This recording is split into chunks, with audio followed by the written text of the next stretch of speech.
민주당 인사 40여 명을 대동하고 검찰 포토라인에 섰던 이재명 대표는 어제 신년 기자회견 열었습니다. 야당 파괴, 정적 죽이기 이렇게 비판의 목소리를 한 번 더 거세게 냈는데요. 영상 확인하겠습니다. 건책 특권 뒤에 숨어서 거짓을 선동할 수 없도록 하겠습니다. 국회의원 소환제로 국회의원도 잘못하면 소환될 수 있게 해야 합니다. 저보고 방탄국회 뭐 이런 얘기 하시던데, 아니 제가 뭔 죄를 지었다고 불체포 특권을 활용해야 됩니까? 빈총 견우는데 방탄이 왜 필요합니까?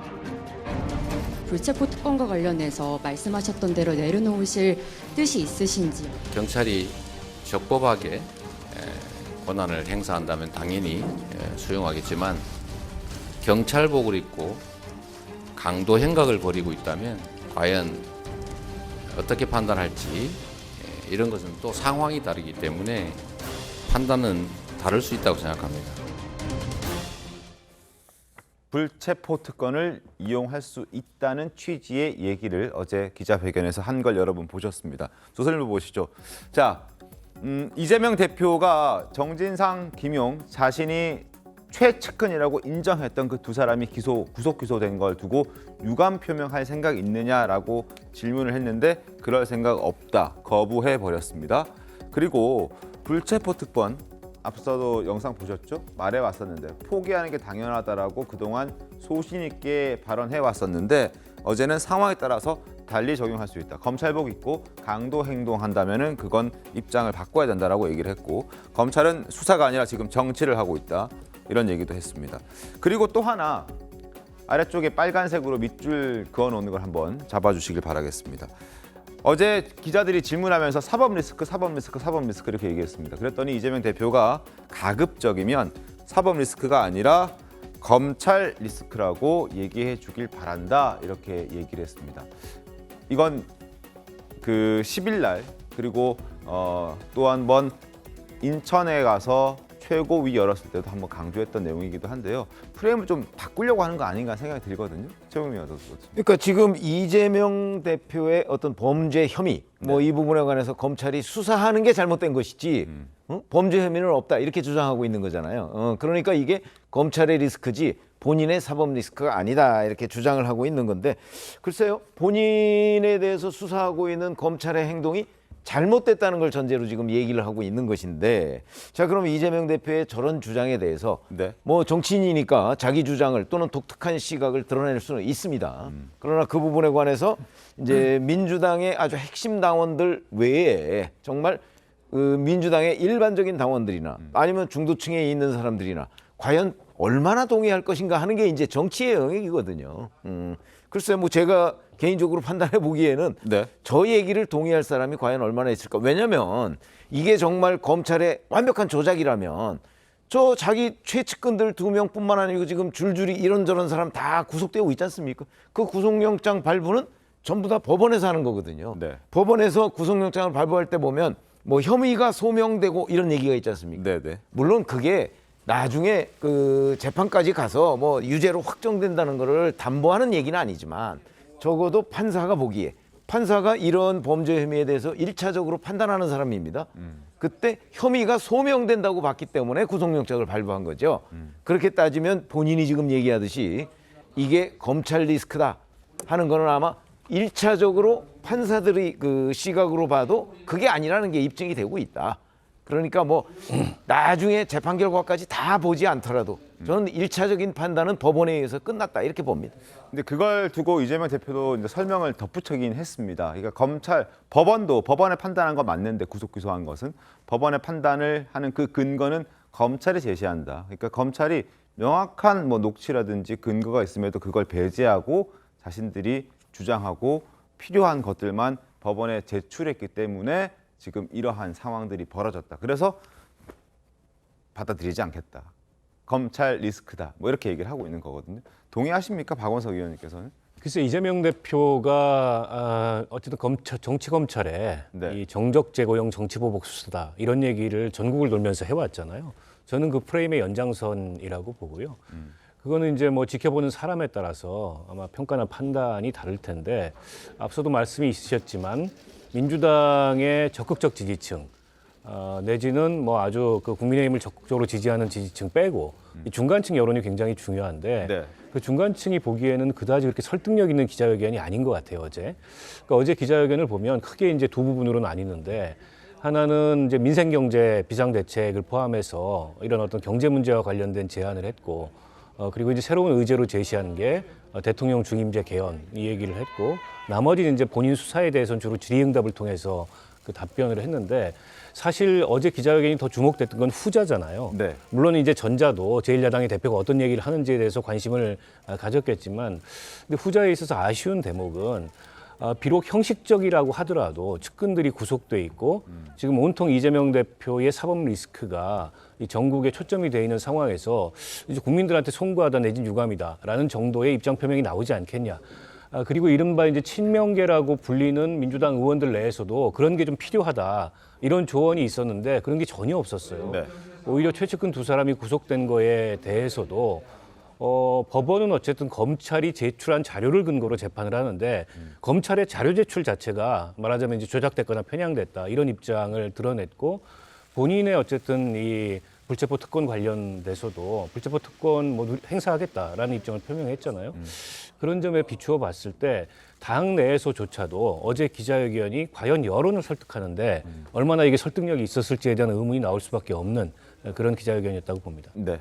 저는 어제 기자회견을 보고 그다음에 10일에 검찰에 소환될 때 들어갈 때 나올 때 그 입장 표명을 보고 이재명 대표는 저는 자기 생각을 굳힌 것 같아요. 뭐냐면 대법에서 유죄 판결 확정될 때까지 끝까지 자기는 정치 탄압으로 밀고 가겠다는 겁니다. 명백해 보입니다.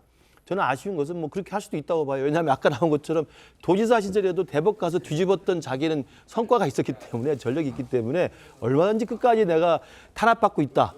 말도 안 되는 검찰에서 내가 없는 죄를 만들어 씌우고 있다는 것을 이야기하면서 대법 가서 바꿀 수 있다는 자신감이 있는지 모르겠습니다만은 저는 가장 우려스러운 게 민주당의 가치 수령에 빠진다는 거예요. 그러니까 일찍부터 개인 이재명 대표의 사법 리스크를 민주당으로부터 분리하기 위해서 하자는 이야기가 민주당 내부에 많이 있지 않았습니까? 근데 지금은 이번에 소환하고 어제 기자회견을 기회로 해서 민주당 내 분위기가 이제는 그런 이상한 소리를 내기는 게 좀 굉장히 어려운 상황으로 가고 있습니다. 뭐냐면 이재명 대표 스스로 일심 대오, 그냥 단일 대오로 가가지고 나를 야당 탄압, 정적 제거 희생양으로 생각해서 끝까지 가자는 거거든요.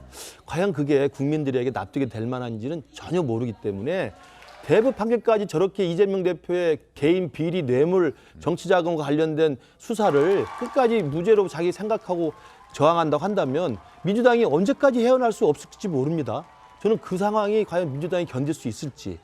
저는 그게 야당 탄압 정적 제거로 딱 두 가지 사건 방지는 없다고 생각해요. 79년에 YS가 박정희 독재 정권에 의해서 제명된 경우하고 80년에 김대중 전 대통령이 광주 항쟁의 배후세로 체포돼가 사형 선고받은 것밖에 없습니다. 그 두 가지가 가장 역사적인 야당 탄압이었죠. 그 외에 누가 지금 야당 탄압을 2022년에 우리 대한민국 사법 시스템에서 할 수 있습니까? 2023년이군요. 국민들이 좀 판단할 거라고 생각합니다. 알겠습니다. 저는 우선 지금 어쨌건 헌정사상 처음으로 네. 현직 야당 대표를 소환해서 이제 수사했습니다. 그것이 어쨌건 협치의 어떤 전국이 좀 이렇게 안 좋아지는 것에 효과는 있죠. 근데 저는 어쨌든 민주당 구성원이긴 하지만 검찰이 나쁘다는 메시지를 더 할 필요는 없다 이렇게 계속 이야기하고 있습니다. 이런 목소리들을 민주당 내에서 내고 있는 분들도 분명 있고요. 근데 그렇다고 해서 지금 검찰이 잘하고 있는가? 라고 했을 때 저는 거기에도 당연히 의문이 있어요.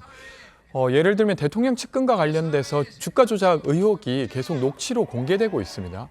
근데 누가 봐도 수사가 돼야 될 것 같은데 전혀 수사가 되지 않고 있고 이번에 대장동 관련해서도 검사가 사건을 무마했다라는 증언이 나오면 그것은 매우 이제 한동훈 법무장관이 늘 말하는 법과 원칙에 어긋나는 일이지 않습니까?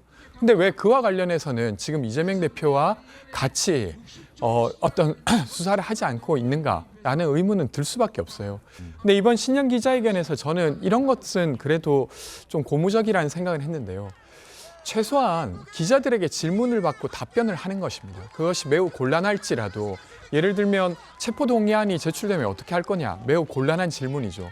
그리고 측근에 대한 어떤 사과할 거냐 말 거냐 매우 곤란한 질문이지만 거기에 대해서 답변에 대해서 국민들이 동의하냐 안 하냐를 떠나서 그 답변을 한다는 것입니다. 근데 윤석열 대통령 어떻습니까? 본인께서 사실 용산으로 이전하면서 국민과의 소통을 하겠다고 했지만 도스태핑 스스로 없애버렸어요. 이번에 신년 기자회견도 하지 않았죠. 되려 그렇게 불통하는 모습과 되려 대비되는 모습도 있었다는 이야기는 드리고 싶습니다. 알겠습니다. 자, 지난 10일 이재명 대표가 성남지청에 가서 수사받은 그 의혹은 성남FC 후원금 의혹인데요. 제3자 뇌물죄가 적용될 수 있습니다. 그런데 이 대표가 검찰에 출석해서 대응하는 과정에서 미숙했다는 법조계의 지적이 있습니다. 신문 보겠습니다. 자, 법조 출입하는 윤주헌 조선일보 사회부 기자가 쓴 기사인데요. 일단 제3자 뇌물의 가장 중요한 건 부정한 청탁, 그냥 청탁도 아니고 부정한 청탁이 있었느냐 없었느냐가 핵심입니다. 아래쪽에 빨간 줄 보시죠. 후원금을 받아 어디에 사용했는지가 중요한 게 아니라 기업 현안과 관련한 부정한 청탁을 받고 그 대가로 성남시가 원하는 곳에 후원금을 내도록 한 것인지가 문제다. 설령 성남FC가 후원금을 받아서 굉장히 좋은 곳에 선한 의미로 사용했다 하더라도 그 결과물은 중요하지 않다는 겁니다. 과정이 부정했다면, 부정한 청탁이 있었다면 그건 처벌 대상이 되고 그건 대통령도 피해가지 못했던 제3자 뇌물이다. 그런데 검찰 소환 조사를 했을 때 법조계에서는 이 대표가 조사받을 준비가 덜 된 것 같다라는 말이 나왔다고 합니다. 기업의 현안을 들어준 것과 후원금을 받은 것의 연관성을 잘라내야 하는데 이걸 잘라내지 못하고 모르쇠로 일관했다는 점에서 미숙했다. 그리고 지금 이재명 대표 측 민주당에서는 이건 시민들에게 쓰여진 것이다. 내가 한 푼 가져간 게 있느냐 없다라고 주장하는 건 의미가 없다는 주장이라는 겁니다. 주장 변호사님 그렇습니까? 정확한 지적이고 그리고 저 조사받을 준비가 덜 된 것 같다라는 건 기자님이 굉장히 곱게 써주신 것 같은데 제가 보기엔 방어 논리가 없어서 저러는구나라고 평가해야 될 것 같습니다. 네. 지금 부정한 청탁의 핵심이고 법에서 보는 건 딱 그거거든요. 근데 돈이 어디로 가서 시민한테 쓰였는지 안 쓰였는지 이걸 가지고 논쟁하고 있는 거는 사실 본질을 완전히 벗어나는 얘기라서 하나마나한 얘기입니다. 예를 들어서 물건을 때려 부셨는데 손괴죄가 문제되는데 내 주머니로 들어간 건 없지 않습니까? 이렇게 엉뚱한 얘기하는 거랑 똑같거든요.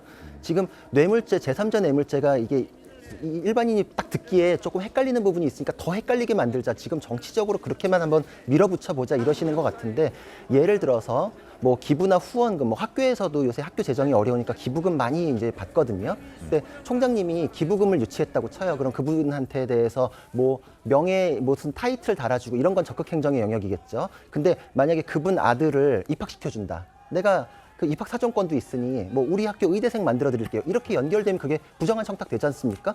명백한 이런 거랑 같은 사안인데 이게 그럼 만약에 그렇게 기부금 들어와서 학교 인프라 구축에 쓰였으면 학생들 위해서 쓰였으니까 그 전체가 다 선이고 죄가 안 되는 건가요? 그냥 이거는 너무 똑 떨어지는 사건인데 엉뚱한 얘기로 자꾸 헷갈리게 만들 뿐이다. 그래서 제3자 뇌물죄는 지금 다른 제3자 뇌물죄 제가 판례도 사실 다 검토해봤거든요. 여태까지 있었던 제3자 뇌물죄 그 어떤 것보다도 똑 떨어지고 다른 거는 청탁이 조금 입증이 덜 됐을 때 묵시적 청탁으로 묶어가지고 이제 판단하는 경우도 있는데 이거는 증거가 명시적 청탁이 나왔거든요. 그것마저도 끝까지 다 채운 것이기 때문에 수사에 대해서 검찰 수사의 공정성을 의심하는 얘기는 사실 법을 모르거나 알면서도 국민들 헷갈리라고 막 이렇게 엉뚱한 얘기로 섞어버리는 거라서 맞지 않는 얘기고 검찰 수사의 공정성을 물을 얘기가 아니라 이재명 대표님 어떻게 살아오셨습니까를 물어야 되는 그런 사건이라고 생각이 듭니다. 알겠습니다. 그리고 이해하기 어려운 행보는 또 있습니다. 검찰 조사 전후로 지지층 결집에 총력을 다하고 있는 이재명 대표의 발언도 논란인데 최근엔 이 발언이 논란이 됐습니다. 들어보시죠. 유인물 50장, 100장을 뿌리면 그중에 한 두세 장, 서너 장이 사람들 손에 들어갑니다. 그 몇 장에 적힌 정보들을 위해서 1년씩 징역살이했던 세상이 있었습니다. 다시 그런 세상이 오고 있습니다. 보도했다고 압수수색 영장 발부해가지고 잡으러 다니지 않습니까? 그런 세상 다시 오고 있는데 우리가 할 수 있는 얼마나 쉬운 일이 있습니까? 기사 보고 좋아요 한번 눌러주는 거 그렇게 어렵습니까? 자, 여론전을 하자 이런 걸 주장하고 있는 것 같습니다. 김근식 교수님, 뭐 저 발언 어떻게 좀 보셨습니까? 저 앞에서 나왔던 이야기는 제가 80년대 대학을 다닌 학번이기 때문에 잘합니다. 이른바 이제 P라고 그러거든요. 그 당시에 엄혹한 군사독재 시절에 그 이른바 이제 유인물이죠. 유인물 50장, 100장을 몰래 숨겨가서 시내에 뿌리는 거예요. 그래봐야 저 말대로 한 3장, 4장 시민들이 받아보는 겁니다. 뭐 군사독재 규탄하는 내용이겠죠. 그런 시절을 지금 이야기하면서 지금 자신의 개인 비리 뇌물죄 사건을 군사독재 때 민주화 투쟁으로 이야기하는 게 참 아연실색할 뿐입니다. 본인이 뭐 민주화 투쟁했다고 하는데 난 정말 그 민주화 투쟁했던 80년대 엄혹한 시절에 그 노력하고 본인한테 지금 씌워지고 있는 혐의가 갖고 있는 대부분의 것들은 개인 비리 뇌물 돈 문제 아닙니까? 이것을 어떻게 같은 민주화 투쟁이라고 하면서 지금 있는 2023년에 우리 대한민국 국민들에게 자기를 도와달라고 하는 게 저는 이게 옥새 작전이고 민주당을 공도동방하게 하는 작전이라고 생각해요. 저도 아까 우리 권지중 비대위원 제가 참 좋아합니다만 민주당이 살 길을 찾아야 됩니다. 이재명 대표는 이미 결심이 섰어요. 자신의 모든 죄가 뭐 사건이 한두 개도 아니고 재판이 한두 개도 아닐 텐데 수많은 재판이 아마 1심 유죄 판결, 2심 유죄 판결 나도 끝까지 당대표직 고수하면서 대법까지 가겠다고 할 거고 대법을 가도 한명숙 전 총리처럼 이건 나는 죄가 없다라고 이야기하면서 양심의 판결에 맡기겠다, 역사에 맡기겠다고 또 저항할 거예요. 민주당 어떻게 할 겁니까? 저는 저렇게 지금 나가서 인천에 가서 발언하고 어제 기자회견 가서 자기만의 동굴에 빠져서 자기는 죄가 없다고 스스로 정당화시키고 세뇌하고 있는 저 모습을 보면서 국민들도 지금 한참 그 분노를 터뜨리고 있는데 민주당은 왜 저렇게 똘똘 뭉쳐있는지 저는 이해가 되지 않습니다. 권지웅 대변인님 발언권 드리겠습니다. 저는 어쨌건 사실 정치인이 자기 지지자에게 지지를 호소하는 것이고 그걸 좀 구체적인 방법을 제시했다고 해서 그것 자체가 비판받을 필요는 없다고 생각해요. 실제로 지금 언론 관련해서 MBC를 대하는 정부의 태도나 아니면 YTN 민영화 관련한 어떤 이야기나 이런 걸 보면 실제로 어쨌건 정부가 정부 입맛에 맞춰서 언론에게 어떤 압박을 가한다고 볼 수 있는 부분도 분명히 있습니다. 그래서 저 말 자체가 저는 문제라고 생각하진 않고요. 저는 되려 최근에 이재명 대표께서 총구는 밖으로 이런 어떤 댓글을 쓴 게 있어요. 저는 그걸 보고는 좀 놀랐습니다. 사실 내부 총질이란 말은 이견을 총질하는 사람으로 이해하는 것입니다. 사실 총질하는 사람은 그대로 두면 안 되는 것이죠. 근데 이견을 말하는 사람은 그것과 같은 사람은 아니에요. 근데 마치 이견을 말하는 사람을 내부 총질하는 사람으로 만들고 그래서 총구를 밖으로 쏘자라고 했던 거 저는 좀 부적절하다고 봤는데 여튼 뭐 지지자분들에게 아까 그렇게 호소하는 거 좀 많이 알려달라라고 하는 것 자체를 문제 삼기는 저는 어렵다고 봅니다. 알겠습니다. 그러니까 이재명 대표의 리더십의 특징을 보면 이른바 이제 팬덤의 강한 결집과 행동 그걸 이제 호소하는 그런 얘기나 그런 메시지를 자주 내요. 특히 이제 사법 리스크로 인해서 사면 초과가 되니까 그런 거에 더 의존하는 경향이 강한데 근데 이제 문제는 그렇게 됐을 때 이른바 이제 정당 정치라고 하는 정상적인 그런 프로세스가 작동하지 않을 가능성이 있다는 거죠. 좀 전에 권지웅 대변인이 얘기했듯이 이견을 이적 취급하는 그런 분위기가 있어요. 전쟁 중에 내부 총질은 그건 대단한 배반 행위지만 정치에서 다른 의견을 말하는 거는 그건 이적이 될 수가 없거든요. 근데 이제 민주당 내에 좀 생각이 다른 의원들이나 생각이 다른 구성원들이 있어도 그런 얘기를 함부로 꺼낼 수 없는 이런 분위기를 조장한다는 측면에서 이건 상당히 민주당의 위기로 작용할 가능성이 있다 이런 우려가 듭니다. 알겠습니다.